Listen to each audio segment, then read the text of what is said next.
All right, Lady Ada, what is this? Hey, everybody, and welcome to Show and Tell. It's me, Lady Ada. We're back. With me, Mr. Lady Ada. Yeah, we alternate. Next week, JP might be helping out. That's right. And running the show and tell. But for now, you're stuck with us. Yeah. We're That's back. And just as a programming note, as you all know, we follow all the city and state protocols. We're the only two people here, and we live together, so we're not wearing a mask. And on Ask an Engineer, we'll be talking about some of the changes that's happening. Looks like masking might be over. So thanks, everyone, for making it this far through the epic adventure. I can't wait to never talk about this again. Yeah, we're all going to pretend it never happened, I think. All right, we've got an exciting group of people here from around the web and maker community. Kicking it off is Kevin from Digikey. Hello, Kevin. How are you doing? Good to see you. I haven't seen you in a bit. Good to see you guys. Yeah, it's going to be hard not to ever talk about this again, but I completely agree. Yeah, I think we all kind of were like, yeah, we could have done a better job together collectively. So let's just fast forward to the next season. So our team at Digikey, we're getting really excited. They're revamping our office area of the company. Of course, everyone knows we're building our new warehouse, and that's starting to function now. It's getting really exciting. We're about a month away. We're going to do actual product shipping out of there. But our office area, they're also renovating because we're returning back to the office also in about a month, maybe 2 months, kind of a hybrid model right away. But it's going to be great to be with people again. And, yeah. I'm looking forward to seeing some of your team. I know I'm going to see some of the Digikey folks that are traveling soon. And I think they're going to be some of the first, visitors and stuff that we have. We had some visitors not too long ago, but it was just always like very planned and complicated. But now I think it'll be a lot easier. So looking forward to seeing y'all.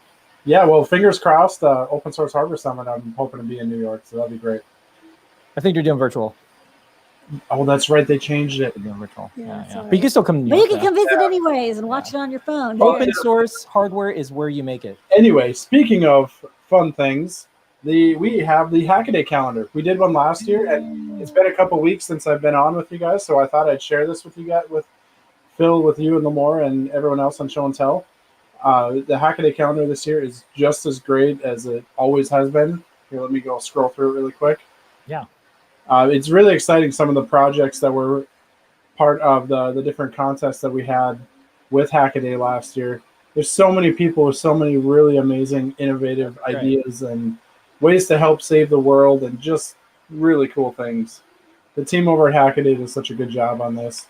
And then our team creates the calendar and makes it just that much more special. So I have a Hackaday calendar story. Just to catch folks up, I started Hackaday. I have nothing to do with it now. I just think it's awesome. It's still around, and it's doing great. I emailed the team that's there, and I said, "Hey, I'm starting a little Hackaday museum because I made the logo, and I have like some stickers, and I have some stuff over the course of years, and I have last year's calendar, and some of the authors sent me some stickers and some cards from the Hackaday Prize and stuff that I didn't have. So I feel like I'll be able to have an in-person little Hackaday museum when you visit Kevin's. You'll be able to see some of the stuff over the last 16 years. Oh, that's really cool. So and I just want a calendar, though, by the way. Is it true that next year is the 10th year of Hackaday? No, the Hackaday Prize. It'll be the Hackaday Prize. I think Hackaday is going to be 17 or 18, yeah. So it's almost an adult that can finally move out on its own or something like that. Well, we just had a call talking about the Hackaday Prize this year, and there's going to be some cool things coming out for that, so stay tuned. Yeah.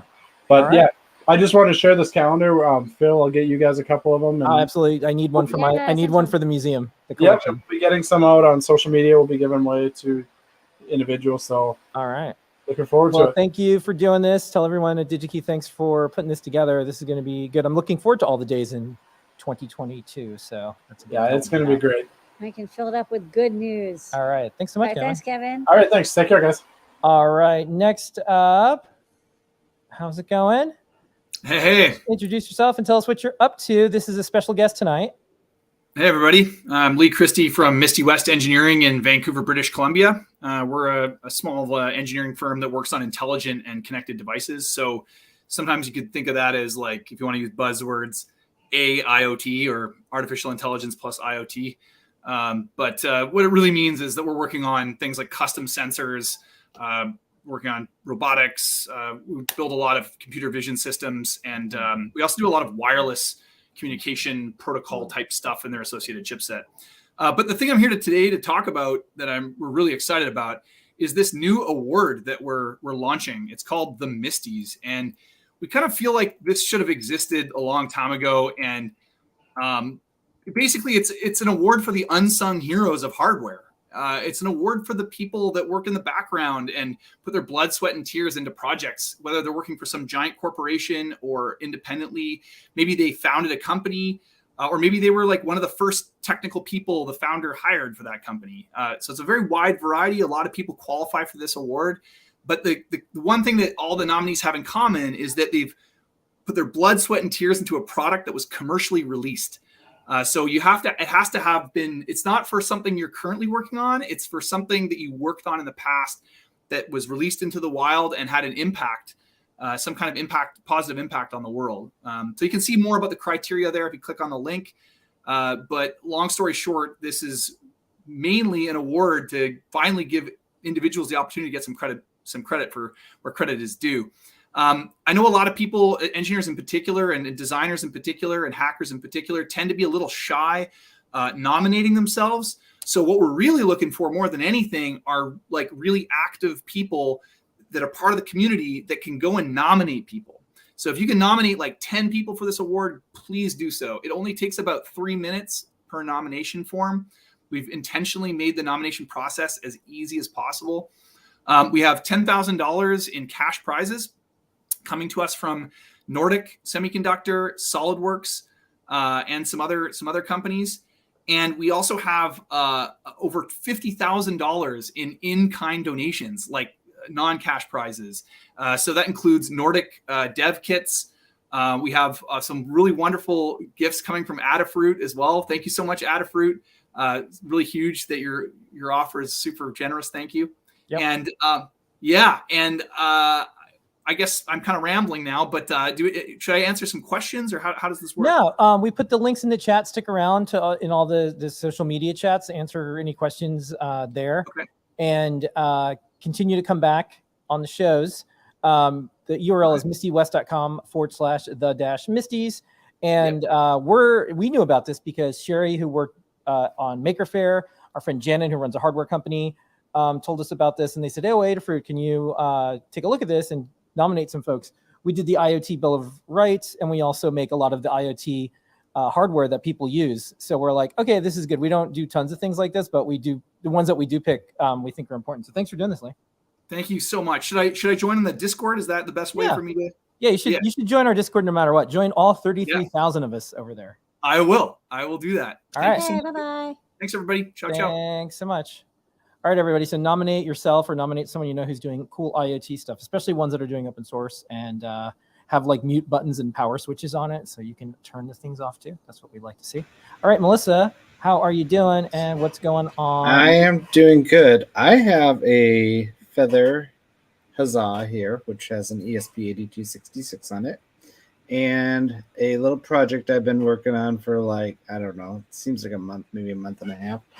I had been working on porting little FS into JavaScript code so that it can generate an image, and then it can use the ESP tool, to the Web Serial one, to write it onto an ESP8266. So I'm going to do kind of a live demo here. All right, here we go. Okay, so I'm going to go ahead and start by connecting to it, and then I'll have you kind of tell me some words to type in here, and I'll... Okay. All right, the SSID is Melissa. Okay. And the password is awesome. It has to be 8 characters, that's why. Okay, and your username is Melissa123. And your password is kitty cat. Okay. Okay. And then I will go ahead and write those onto here.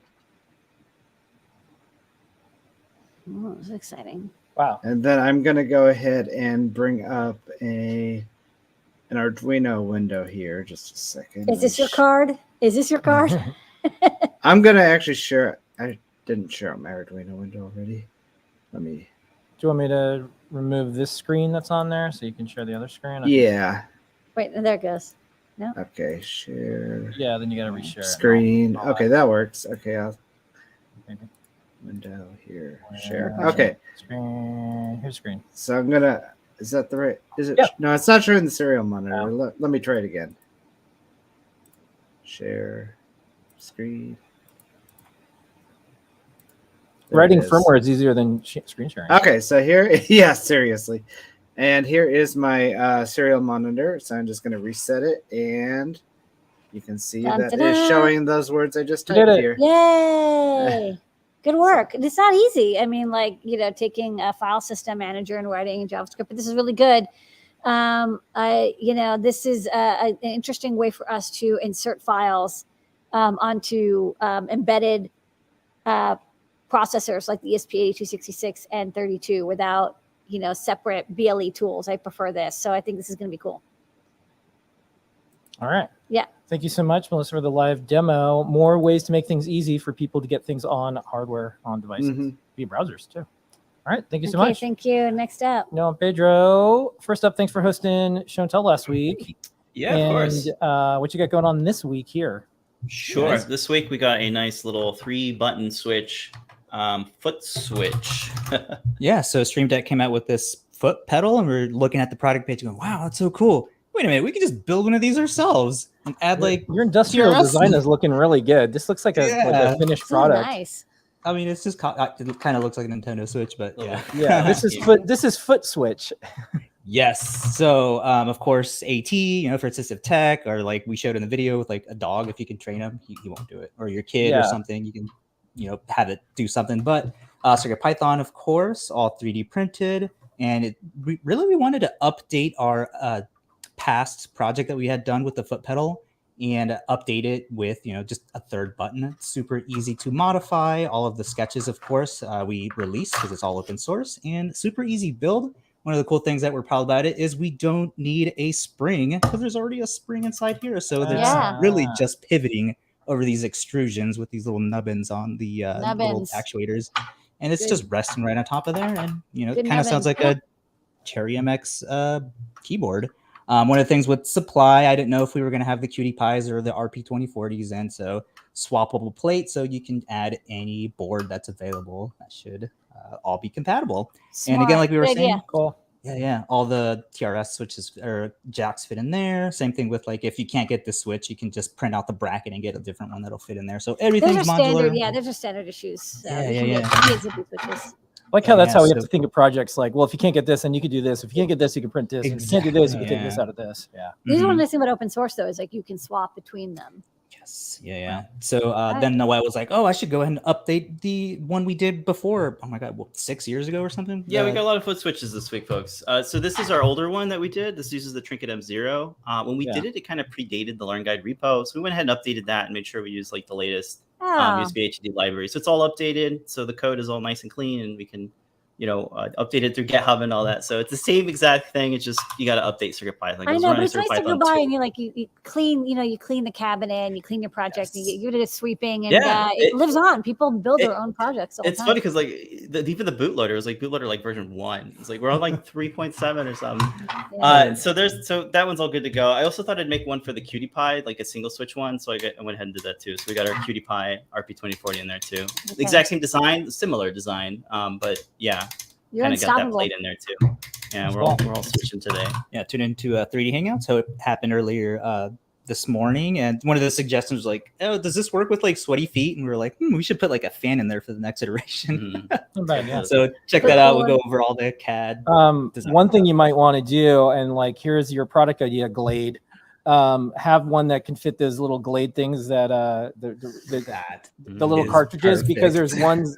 There's ones that you can get the cartridges and they have a little fan and you just keep replacing the cartridges. There's a public park right near Adafruit, and Glade sponsors the restrooms. They're like, go visit the Glade restrooms. So they're thinking of these things, these ideas. So I think you should make something and tag them on the Twitters. That is a great idea. Okay. There you go. Glade social media. Yeah. Right. And then I think I did like a layer by layer on these two. So I'll do subscribe to the YouTube. You'll see them all there. All the 3D stuff. Cool. All right. That's Thanks it. so much, Noe and Pedro. Thanks. Bye, folks. All right. Thanks, folks. All right, next JP, what you got going on?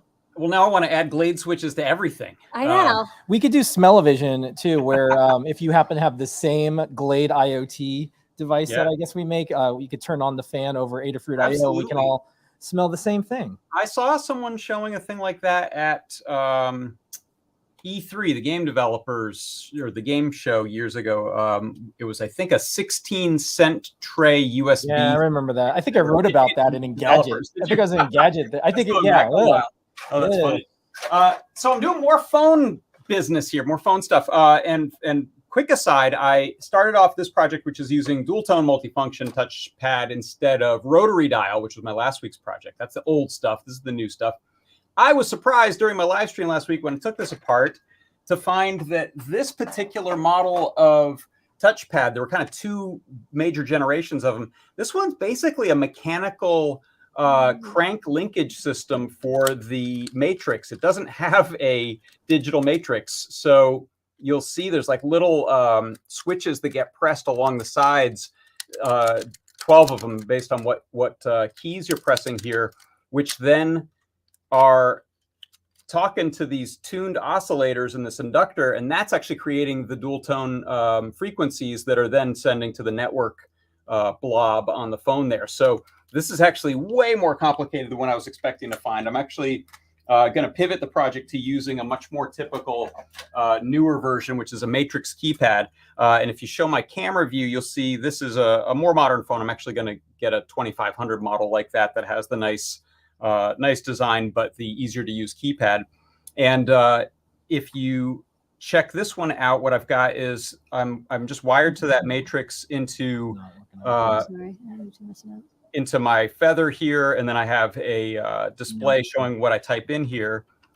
So if I type a known number or a 7-digit number, it's going to recognize that. The screens are not cooperating tonight. Oh no, that's too bad. We can just show this screen though, because it's like that's perfect screen right now. So what's going to happen on this one is if I type in a number that it knows, it'll play a song. So I'm working on dial a song.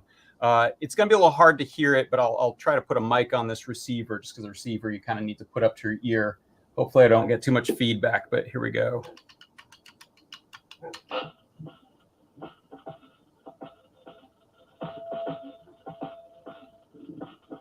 Okay, so it's playing a little song there. I don't think you can hear that. I might try the Cyber Chicken song?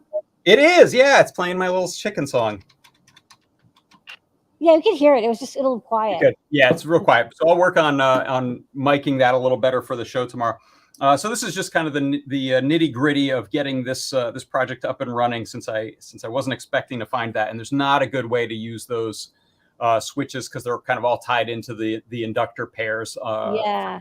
No, that's not what I'm expecting either. You want one that's like this kind of modern circuit. I just want one that looks like any modern matrix. So that totally happened. At one point, they went to a much cheaper, less mechanical design, and you can find phones that have that. You may have a phone that has that in it. I just ordered a replacement one for like $16.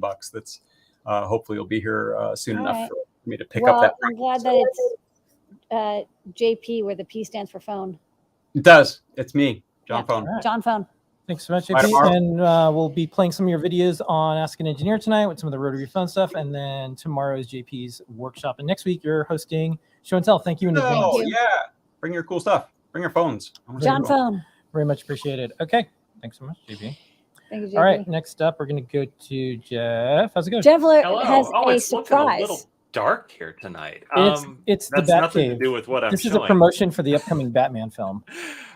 So in between breaking my brain on the Floppy stuff, I thought I need to do a little Macropad project. So here is my little Macropad project. Right. Wow. That's adorable. So cool. There's an open source design on GitHub by a person called Oxycidia, and I put it together with some of those huge Cherry MX type keys and printed like all weekend. So I'm going to take this apart here and show you the other part I'm really excited about. So, wiring. So it's not permanently rigged up yet. Is it a giant key or a tiny Jeff? We'll never know. It is a giant cutie pie. Oh, wow. So that's I cool. wish my lighting was better here. But Noe and Pedro make all those great 3D models Yeah. of those things. And I'm like, well, wait, I need a big cutie pie for this. So the real cutie pie is stuffed down the USB shell. Right, you can just see it there. Yeah, yeah. And that was the size of my first Arduino. I brought a couple of wires out that I can clip onto or solder onto or something. So you won't see this once it's all done, but I'm like, this is the thing that really makes it. It's the thing that makes it. You know it's there, cool. And that's what gets it. Yeah, JP had a giant Metro. Now you have a giant cutie pie. There's a theme. I love the gigantic. There was a giant clue as well. So inspired by all of those things. All right. Well, outstanding. And thank you for all your work with the retro archiving floppy project and more. There's hopefully folks next that are delighted. time I come join you here on Show and Tell, we'll talk a little bit more about that because we have had some advances and we're actually. I know it sounds like it feels like we're not at the end, but we're actually kind of at the end. It's just we don't know that we're we're just gonna keep plowing into that wall, but we actually have finished. We have some videos we're gonna show tonight. It feels like a lot of what we're left with is going to be file format problems, which is how it goes. The rest is not hardware. The rest is going to be software. So. Okay. And not timers. It's like basically once you get timers involved, you're always like, I hate this, but we're done. All right. Thanks so much, Jeff. All right. Good night. All right. We're going to go a little bit of speed round and make sure we can get everyone. We're going to go to Liz and then Michael, then Mark. Hey, Liz. Liz, take it away. Hey, how's it going? So last week I was talking about 1B Oct, and so now I've kind of updated this a little bit. So now it's taking gate in, which from a CircuitPython perspective, basically the same as a button press. And then when a gate is received, it's changing the pitch. It's going out 1B Oct, and the NeoPixel is changing color to reflect when it goes to a different pitch. So making some good progress there. Good boots. Yes. And then it was when you guys posted the floppy disk socks that I remembered, even though I look at it every day, that in high school I made this floppy disk. Right. Of course you did. That's so cute. Yeah, and you still have it. That's cool. It's literally on my bed. I don't know why I didn't put two and two together. But so it's made out of a jersey material. I think I'd seen it on Pinterest at the time, and I was like, all right, well, take a photo and do a blog post on Adafruit about this because we're collecting all these retro things, plushy breadboards and more. We have a breadboard pillow. I got to post a photo of that. Nice. Yeah, definitely will. All right. Well, thank you so much, Liz. No problem. Right, thank you, Liz. Bye-bye. And Liz is floppy disk all right, pillow. Next Michael, up is Michael. what you got? Welcome back. Yeah, hi. I ported, or not really ported, but cloned Wordle for the Clue. And it's super awesome. You can get clues on the Clue for Wordle. Yeah, yeah. So you can either play it with just the buttons here, or you can use this keyboard thing. I made this keyboard back in October. And then, so it uses CircuitPython with display IO. So it draws everything, and then it'll ask you for the date, which is awesome. So this is better because then you don't have to rush at 11:59 to play that game. Yeah, it's cool because the creators of Wordle actually have in their source code all of the words that it's sequential. So basically, in the there's a text file. So then you just type in the date, and it'll actually go to the actual day. So this is yesterday, so I'm not spoiling it for anyone. Yeah, I'll do that. But yeah, you can type in the words, and then it'll say if you got a letter. This is fun. Good work. I mean, it's actually, it's funny. It's like the Flappy Bird of text entry games. Hey, wait a minute. And then when you get it, it says you got it, which is awesome. And because it's made with CircuitPython and display IO, this is just a little thing I made back in September with the I Spy screen. You can run it on anything basically. So that's the cool part. And this is just the code here. Lots of interesting things I had to do to make sure it didn't run out of memory. So it deletes it and then rewrites it, and it's very hacky and it's awesome. So I had a lot of fun with this project. So yeah. Okay, and did you post the code up somewhere? Yeah, I posted it on GitHub. So I'll put that in the Discord. And yeah. All right. Awesome. I've been working on trying to document things better. I know that's the other half of the struggle, right? There's the getting it working, but then you have to push yourself a little bit harder. Who among us isn't? To document. Okay, good work, Michael. Yeah. Awesome. Thank you so much. All right, Mark, play us out. Sounds good. So just sharing my screen. One of the first things I contributed to CircuitPython was, is that flashing for you guys too? It is, but it's okay. Just keep going. I'll just share the individual screen then. Okay. But was an attitude heading and reference system. Yeah. So and with a all good the attitude. So with all the CircuitPython 2022 posts, I wanted to dig in a bit on something that I saw that MicroPython had supported, which was native imports. So right now, running down here is the Python code running about, it's actually 190 to 200 updates a second. Now, this is a module, an MPI module written in C, imported directly to CircuitPython. So this is not in the core at all. And it jumps up about 35% to about 250, 260 updates a second now. Cool.